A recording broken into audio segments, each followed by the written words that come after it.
अम्बा बोली, मुझे आपकी शपथ से कोई फर्क नहीं पड़ता। भीष्म ने जब फिर इनकार कर दिया तो गुस्से में भरकर अम्बा ने भी एक शपथ ली, तुमने मेरा जीवन बर्बाद कर दिया और अब मुझसे विवाह करने से भी मना कर रहे हो। मैं निसहाय स्त्री हूं और तुम महानायक, मैं तुम्हारा कुछ भी नहीं बिगाड़ सकती, लेकिन मैं पुरुष के रूप में दोबारा जन्म लूंगी और तब तुम्हारे अंत का कारण बनूंगी। अब इससे थोड़े पहले के एक प्रसंग पर चलते हैं। बात उस वक्त की है जब भीष्म ने अपने पिता के सत्यवती से विवाह की खातिर खुद कभी विवाह न करने और संतान पैदा न करने की शपथ ली थी। पुत्र के इस बलिदान पर उनके पिता इतने भावुक हो गए थे कि उन्होंने उसे एक वरदान दिया। पिता ने कहा, तुम किसी के हाथ से नहीं मरोगे, तुम्हारी मृत्यु तभी होगी जब तुम्हारी खुद की इच्छा होगी। तुम अपनी इच्छा से ही मरोगे। अगर तुम्हारी मरने की इच्छा नहीं होगी तो तुम हमेशा जीवित रह सकते हो। खैर, अम्बा ने शपथ ली थी कि वह कहीं और एक पुरुष के रूप में जन्म लेगी और भीष्म की मृत्यु का कारण बनेगी। ये एक ऐसी बात थी जिसने भीष्म को पूरी जिंदगी परेशान रखा। उन्हें हमेशा यही लगता रहा कि उन्होंने कहीं ना कहीं एक स्त्री की जिंदगी बर्बाद की है। दरअसल भीष्म बेहद धर्मात्मा व सदाचारी व्यक्ति थे। शादी के कुछ समय बाद किसी अजीब सी बीमारी की वजह से विचित्र वीर्य की मौत हो गई। उनकी दोनों पत्नियों की कोई संतान नहीं हुई थी, यानी राजा के कोई संतान नहीं थी। उधर भीष्म ने विवाह करने से इनकार कर दिया था क्योंकि वह शपथ में बंधे थे। ऐसे में सत्यवती ने भीष्म से कहा, तुमने यह शपथ इसलिए ली थी कि तुम्हारे पिता मुझसे विवाह कर सके। वह सब बातें बीत चुकी। अब राज्य चलाने के लिए कोई संतान नहीं है। तुम विवाह कर लो और संतान पैदा करो।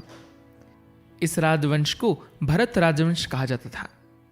इसी वजह से इस ग्रंथ का नाम महाभारत पड़ा और इसी के कारण हमारे देश का नाम भारत हुआ।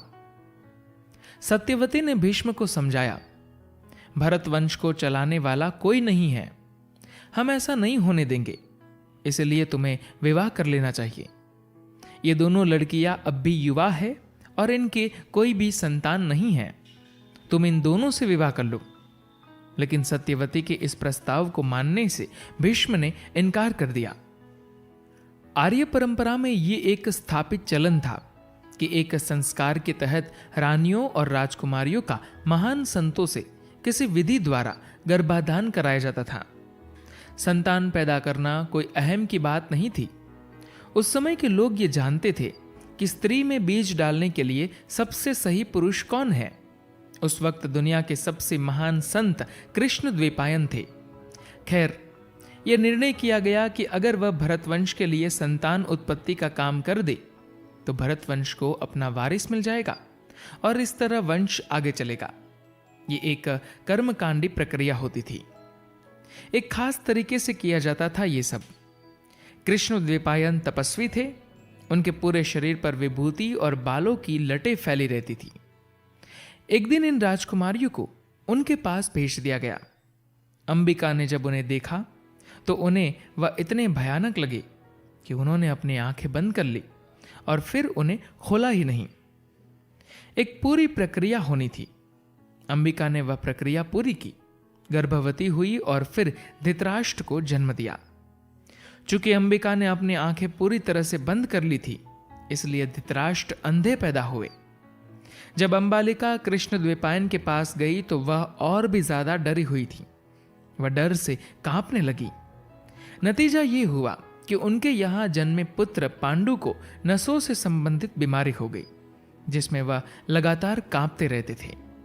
यानी अंबिका और अंबालिका ने संतानों को जन्म तो दिया, लेकिन उनमें से एक का बच्चा अंधा पैदा हुआ तो दूसरी का बच्चा कांपता रहता था। धृतराष्ट्र ने कई विवाह किए और इस तरह उनके 100 पुत्र हुए। पांडु की 2 पत्नियां थीं, कुंती और माद्री। कुंती कृष्ण की बुआ और वासुदेव की बहन थी। कुंती के 3 बच्चे थे, युधिष्ठिर, भीम और अर्जुन। बाकी 2 पुत्र नकुल और सहदेव माद्री के थे। तो इस तरह ये पांचों भाई पांडु के पुत्र थे। उधर धृतराष्ट्र के 100 पुत्र थे। पूरा का पूरा नाटक इन दो समूहों के बीच ही आरंभ हुआ। दोनों के बीच राज्य को लेकर झगड़ा हुआ। इस राज्य में आज के भारत का बड़ा हिस्सा शामिल था। पांचों पांडव जो भी करते उसी में महारत हासिल कर लेते, चाहे वह युद्ध विद्या हो, ज्ञान हो या फिर नैतिकता। लेकिन अंधे पिता के 100 पुत्र उदंड थे और उनके जीवन का मकसद पांडवों की तरह नेक नहीं था। धृतराष्ट्र अपने भाई पांडु से बड़े थे और इस तरह सिंहासन पर बैठने के अधिकारी थे, लेकिन चूंकि वह जन्म अंध थे इसलिए पांडु को राजा बनाया गया। इस तरह पांडु के पुत्र युधिष्ठिर स्वाभाविक तौर पर उनके वारिस बने। उधर 100 भाइयों में से सबसे बड़े दुर्योधन को हमेशा लगता कि उसके साथ धोखा हुआ है। उसे महसूस होता कि जिस चीज पर उसका हक था वह उसे नहीं मिली। ये असंतोष ही दोनों परिवारों के बीच युद्ध की वजह बना। कृष्ण ने इस मामले में शांति स्थापित करने की पूरी कोशिश की, लेकिन जब कोई भी कोशिश कामयाब नहीं हुई तो दोनों समूहों के बीच महायुद्ध हुआ, जिसे दुनिया के इस हिस्से में होने वाले सबसे बड़े युद्धों में से एक माना जाता है।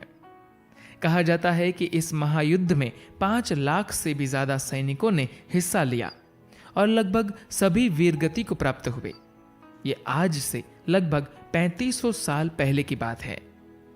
धन्यवाद।